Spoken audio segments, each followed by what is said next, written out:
Travel বা tourist কথাটা যোগ করার আগে আপনাকে যেতে হবে থাইল্যান্ড। সাদা বালি, সাদা হাতির দেশ থাইল্যান্ড। থাইল্যান্ডকে বলা হয় পারফেক্ট ডেস্টিনেশন। আর এই পারফেক্ট কথাটা এমনিতেই আসে নাই, প্রকৃতি, অবিশ্বাস্য আনন্দ আর নানা রকম মজার মজার খাবার, এই সবই পাবেন আপনি থাইল্যান্ডে। তাই তো পৃথিবীর উন্নত ডেস্টিনেশন থাইল্যান্ড। থাইল্যান্ডকে যদি দুই ভাগে ভাগ করেন, একদিকে থাকবে শুধু প্রকৃতি, আরেক দিকে থাকবে আনন্দ আর বিলাসিতা। এই ভিডিওতে আপনাদেরকে দেখানোর চেষ্টা করব থাইল্যান্ডের মজার মজার খাবার কোথায় পাবেন এবং সস্তায় কিভাবে হোটেল ভাড়া করবেন এবং এয়ার টিকিট খরচটা কত পড়বে আপনাকে আসা যাওয়ার মধ্যে। এর বিস্তারিত সবকিছু এই ভিডিওতে তুলে ধরবো। আর ভিডিওটি ভালো লাগলে অবশ্যই লাইক, শেয়ার, কমেন্ট এবং সাবস্ক্রাইব করে দিবেন। ওকে, তাহলে চলেন ঘুরে আসি থাইল্যান্ড পাতায়া।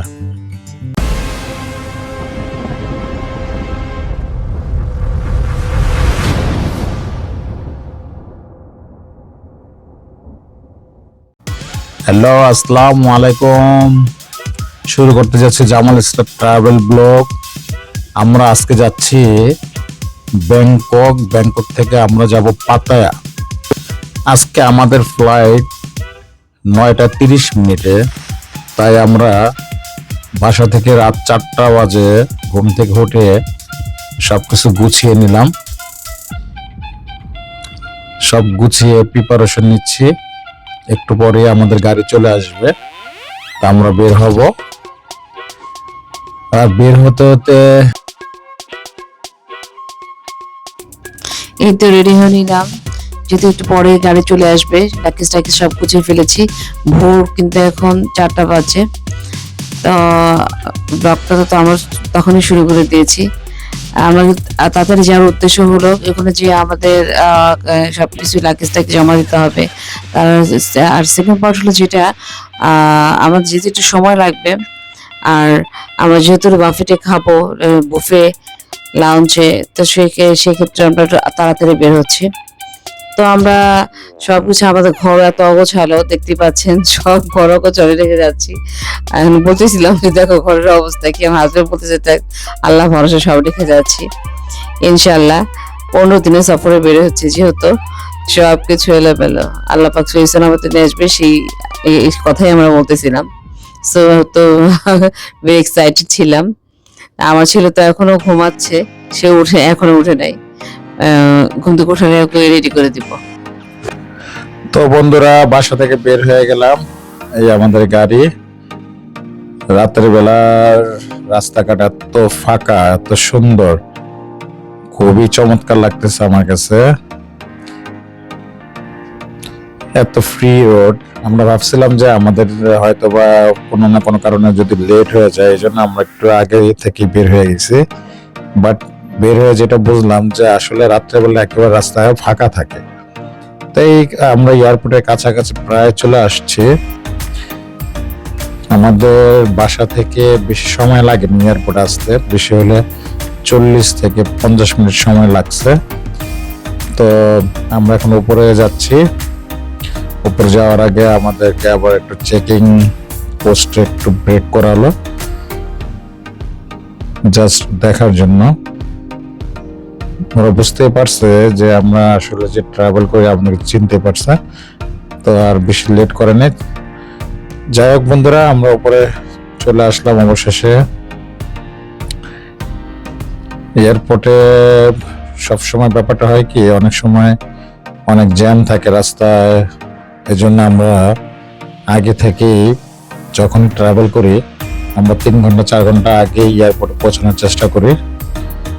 তো এই ফার্স্ট আমার মনে হয় যে আমরা একটু বেশি আগে চলে আসছি। তো দেখতে পাচ্ছেন যে আমাদের এখনো বোর্ডিং পাসের কাউন্টার এখনো খুলেনি। তো আমার ছেলে কি খাবে, তখন একটু সকাল হয়েছে, তো আমার ছেলে তো কিছু খেয়ে বের হয় নাই, ঘুম থেকে চলে আসছে। ওকে কিছু কিনে দিলাম। তো কিছু ভিডিও টিডিও করতেছিলাম, ছবি টবি পিকচার তুলতেছিলাম।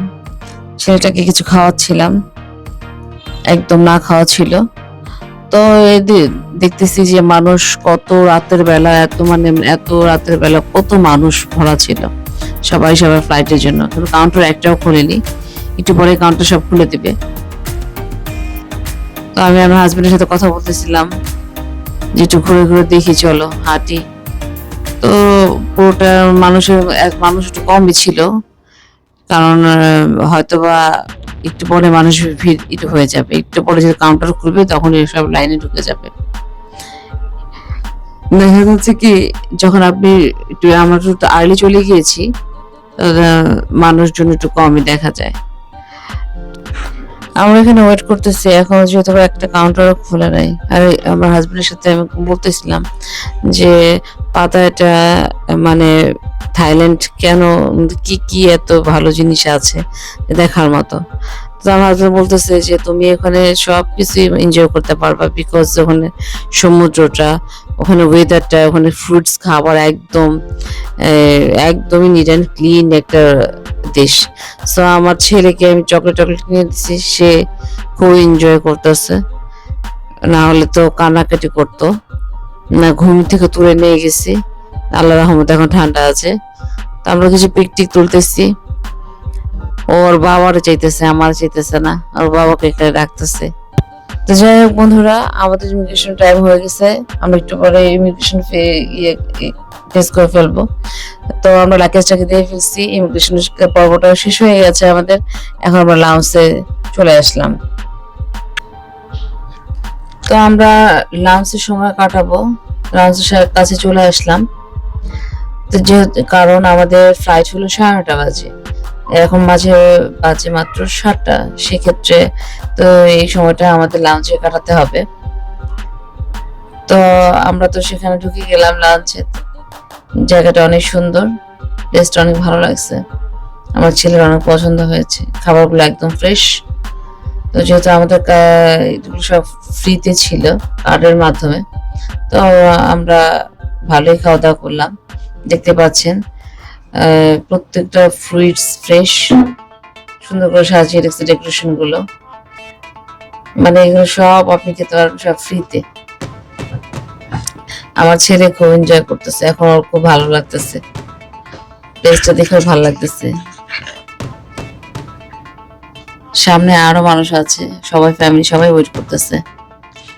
এখান থেকে হলো আপনি যত কিছু মানে বাফেটের মতো নিয়ে খাবেন, যে পরোটা, ভেজিটেবলস, আপনি মানে সব খাবার, এগুলো মুরগি, গরু, হাঁসের, তারপরে আপনার এই যে পুরি, এই যে ডিম, প্রচুর পরিমাণে খাবারের শেষ নেই, ডেজার্ট সহ সব কিছু আছে, কফি, চা, সব কিছু খাবার আছে।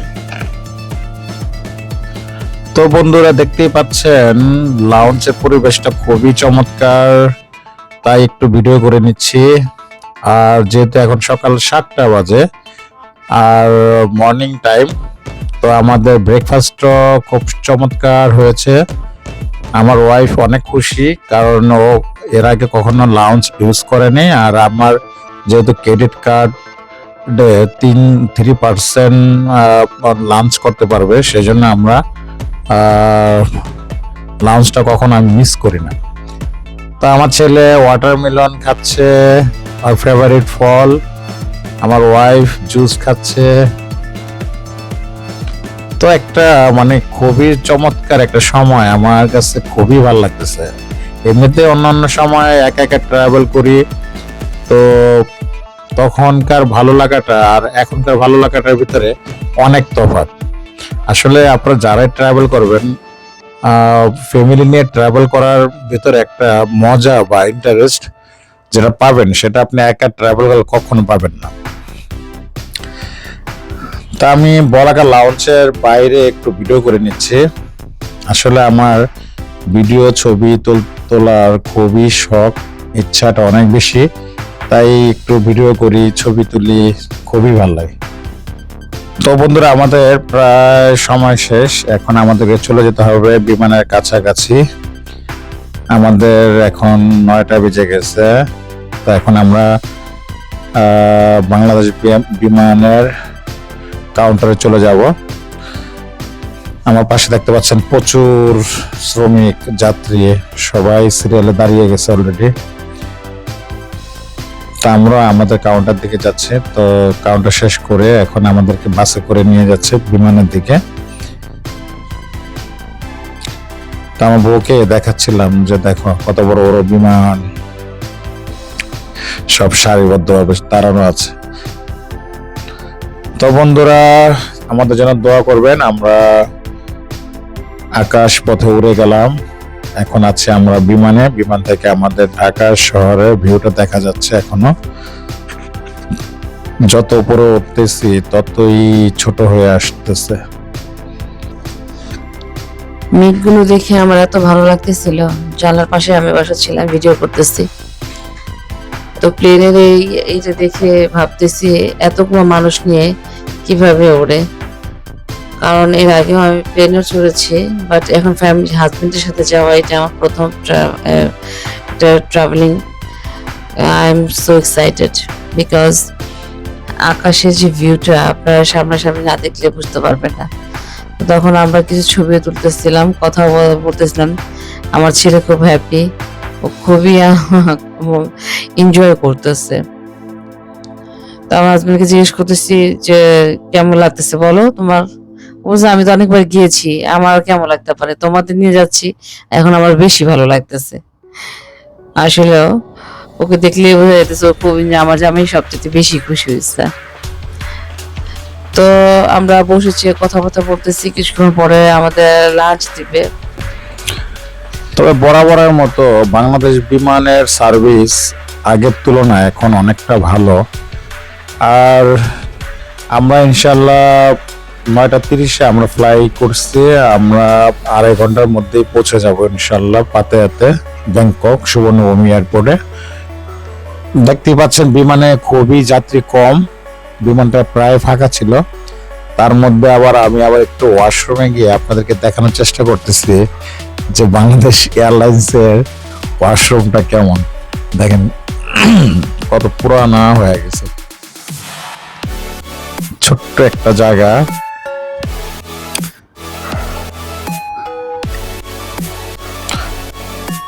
যাই হোক, এখন আমরা আছি প্রায় 3,500 ফিট উপরে। উপর থেকে আপগুলা এত সুন্দর লাগতেছে। আসলে দিনের বেলা আপনারা এয়ারে ট্রাভেল করলে আপনারা এই ভিউটা দেখতে পাবেন। এই ভিউটা আমার কাছে খুবই ভালো লাগে।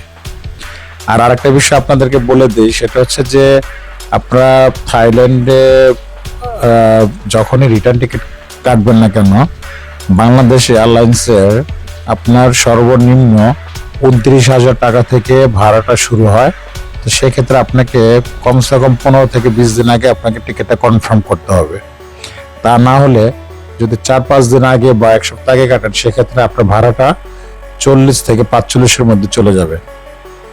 তো যখনই ট্রাভেল করবেন আগে থেকে প্ল্যান করবেন, তাহলে আপনার ভাড়াটা অনেকটা সেভ হবে, কম খরচে চলে যেতে পারবেন। যাই হোক বন্ধু, সবশেষে চলে আসলাম সুবর্ণভূমি এয়ারপোর্ট। ইমিগ্রেশনের কাজ শেষ করে আমাদের লাগেজ সবকিছু গুছিয়ে নিয়ে একেবারে আমরা পাতায়া বাস কাউন্টারের কাছাকাছি চলে আসছি। আর ইমিগ্রেশনের সামনে আমরা ভিডিও করতে পারিনি, একটু টায়ার্ড হয়ে গিয়েছিলাম। তো আপনাদেরকে দেখাই যে সুবর্ণভূমি এয়ারপোর্ট থেকে আপনার যে কাউকে বললে দেখাই দিবে যে পাতায়া বাস কাউন্টারটা কোন দিকে। তো এখানে যে দোকানগুলো দেখতে পাচ্ছেন, স্টোরগুলো, এগুলাতে আপনি থাই সিম নিতে পারবেন, বিভিন্ন কোম্পানির সিম পাওয়া যায়। তারপর হচ্ছে আপনার, আর এখানে কাউন্টার একটাই, পাতায়ার যে বাসটা পাতায়া যায় সেটা একটাই কাউন্টার। এখান থেকে আপনার টিকিট নিয়ে নেবেন। আপনাদের প্রতিজনের টিকিটের প্রাইস পড়বে 30 ভাত করে, বাংলাদেশি টাকায় প্রায় 200-250 টাকার মতো। তো আমরা টিকিট নিয়ে নিয়েছি, এখন বাসের জন্য ওয়েট করতেছি। কিছুক্ষণের মধ্যে বাস চলে আসবে। আর এখান থেকে বাসে করে পাতায়া যেতে সময় লাগবে 1 ঘন্টার মতো। তো এই ফাঁকে আমি এটিএম বুথ থেকে কিছু টাকা উঠাবো, কারণ আমি কোথাও ডলার খরচ করি না। যে দেশে যাই না কেন সেই দেশে এটিএম কার্ড থেকে যতটুকু আমার প্রয়োজন আমি টাকাটা উঠিয়ে খরচ করার চেষ্টা করি। তো বন্ধুরা, এখন আমরা বাসে উঠে গেলাম, আমাদের বাস ছেড়ে দিয়েছে।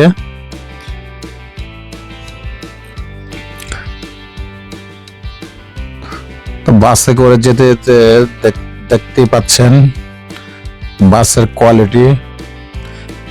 তবে আমাদের দেশের তুলনায় ওদের বাস অনেক সুন্দর, মাইক্রো বাসের মতো।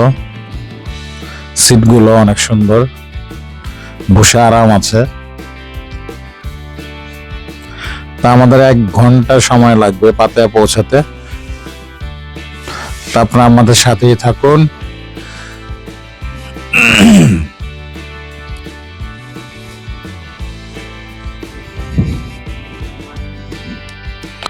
তো এই তো বাস দিয়ে যাচ্ছি আর কিছু ভিডিও করে নিচ্ছি।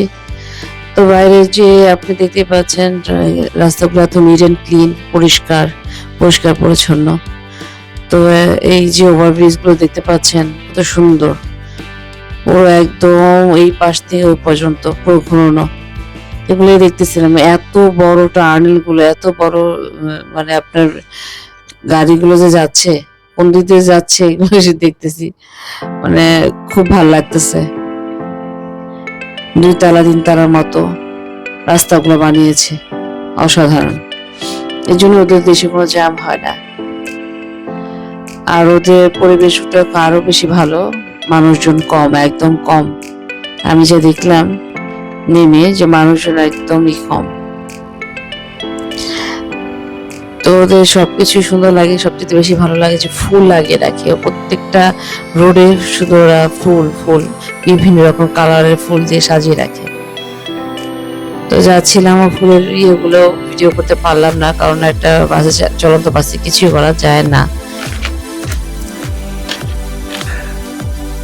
তো বন্ধুরা, অবশেষে চলে আসলাম পাতায়া। এই হচ্ছে আমাদের হোটেল। দেখেন কত সুন্দর একটি হোটেল। এই হোটেলের ভাড়া কত পড়ছে সেটা শুনলে আপনারা একদম অবাক হয়ে যাবেন। আমার এই হোটেলে ভাড়া পড়ছে টোটাল 2500 টাকা পার ডে। কত সুন্দর পরিষ্কার পরিচ্ছন্ন পরিবেশ এবং বড় একটি আলমারি দেওয়া আছে। দেখেন ওয়াশরুমটা কত বড়। তবে রুমটা দেখে আমি অনেক হ্যাপি হয়ে গেছি।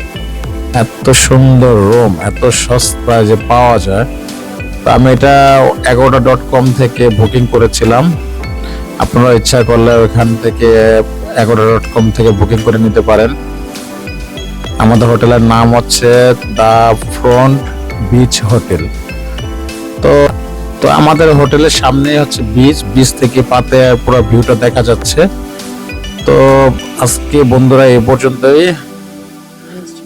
নেক্সট ব্লগে আবার দেখা হবে ইনশাআল্লাহ। আল্লাহ হাফেজ।